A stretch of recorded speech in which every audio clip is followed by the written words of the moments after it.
This is property. my garden. Why would I step away? I said put down the tools. Now. Young man, I live here. I'm gardening. What exactly is the problem? You're refusing to follow my instructions. I'm asking for a reason. This is my home. All right, that's it. Get on. Called out, "Officer, that's Judge Harper. She lives there. What are you doing?" Matthew spun toward him. "Sir, step back. This doesn't concern you. It concerns me when I see my neighbor being harassed in her own yard. That's retired Judge Gloria Harper. She's lived there longer than I've been alive." Matthew ignored him. He turned back to Gloria. "Final warning, get on the ground, or I will put you on the ground." Gloria's hands were shaking now, not from fear, from anger. 42 years in the legal system, 31 years as a judge, thousands of cases, hundreds of trials, and now she was being threatened with physical force in her own front yard for planting flowers. "I want your badge number. I want your supervisor's name, and I want it right now." Matthew grabbed her arm. "That's it. You're under arrest." Gloria tried to pull her arm away, an instinctive reaction to being grabbed. "Don't you touch me." Matthew twisted her arm behind her back. Gloria cried out in pain. He forced her down toward the ground. Javier was still recording, still yelling, "Stop, she's 73 years old. What are you doing?" Another neighbor, a woman named Angela Whitfield, ran out of her house. "Matthew, stop. That's Judge Harper. She sentenced my ex-husband in our divorce.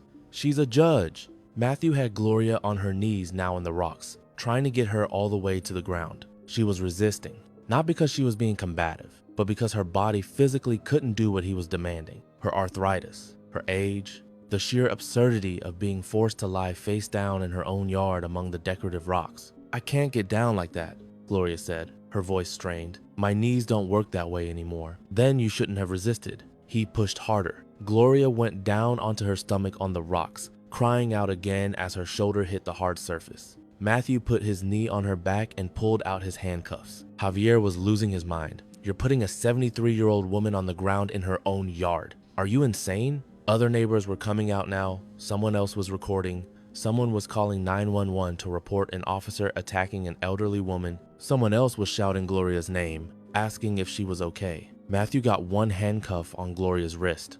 The metal was tight, too tight. Gloria gasped as it dug into her skin.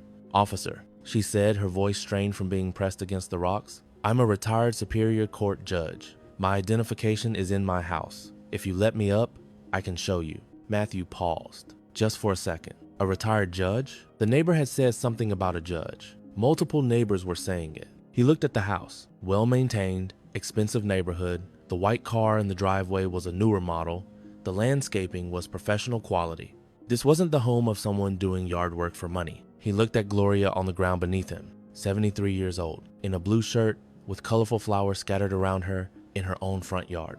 The absurdity of the situation finally penetrated his consciousness. You're a judge? Retired. Superior Court. 31 years. Angela called out from her yard. "Matthew, I'm telling you, she's Judge Harper. She's famous. She was one of the toughest judges in Maricopa County." Matthew slowly removed his knee from Gloria's back. He looked at the handcuff on her wrist. He looked at the gathering crowd of neighbors. He looked at his body camera, still recording everything. He'd just handcuffed and forced to the ground a 73-year-old retired judge in her own front yard for the crime of planting flowers. "I'm going to let you up," he said quietly. "How generous of you," Gloria replied, her voice dripping with sarcasm. He helped her to her feet. She winced as she stood, her shoulder and knees aching from where she'd hit the rocks. He removed the handcuff from her wrist. There was already a red mark forming. "I apologize for the misunderstanding," Matthew said. "Misunderstanding?" Gloria's voice was sharp. "You ordered me to the ground in my own yard.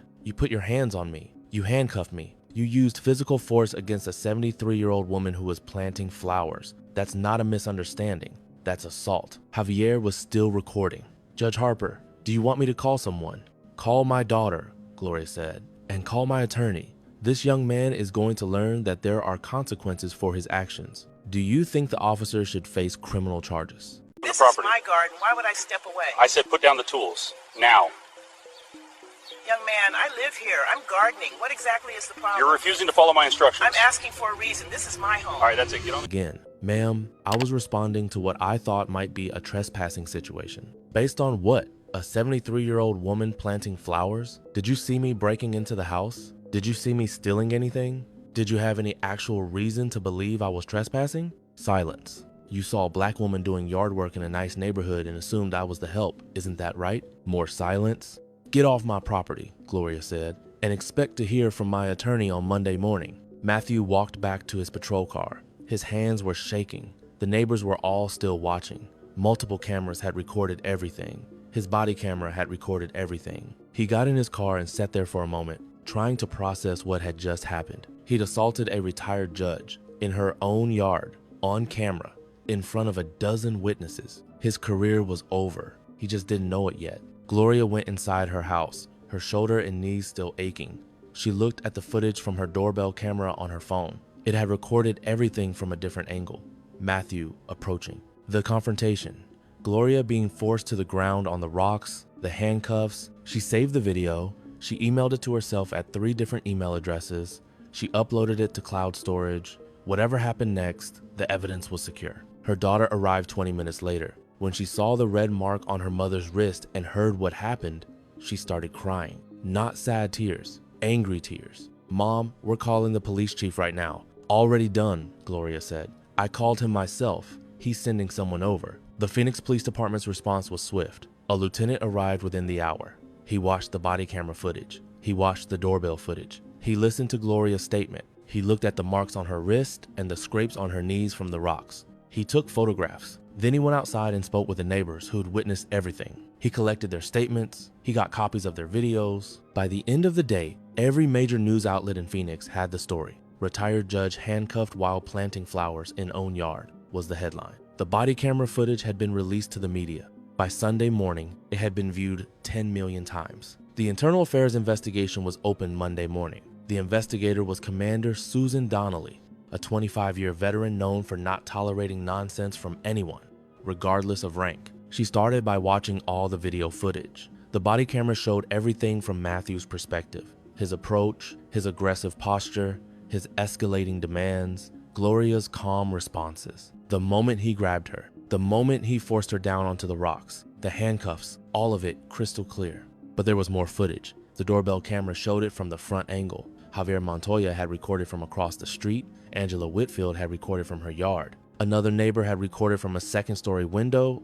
Every angle showed the same thing: an officer using force against an elderly woman in her own yard with no justification. Commander Donnelly then pulled Matthew's entire service record, and what she found was troubling. Over 4 years, Matthew had generated excessive force complaints at a rate 3 times higher than the department average. He'd been involved in 7 incidents where suspects claimed he used more force than necessary. But here's what made it worse. All 7 suspects were minorities: 3 black, 2 Hispanic, 2 Asian. 0 white suspects had filed excessive force complaints against Matthew, and all 7 complaints had been marked insufficient evidence or no misconduct found. Each incident had been reviewed in isolation. Each time, Matthew's version of events had been accepted. Each time, the complaint had been dismissed. Commander Donnelly didn't just read the reports. She pulled the body camera footage that accompanied each incident, footage that had been reviewed by the initial investigators but apparently not scrutinized carefully enough. One incident from 2 years earlier involved a Hispanic teenager skateboarding in a shopping center parking lot. Matthew's report said the teen had been aggressive and threatening, requiring physical intervention. The body camera footage told a different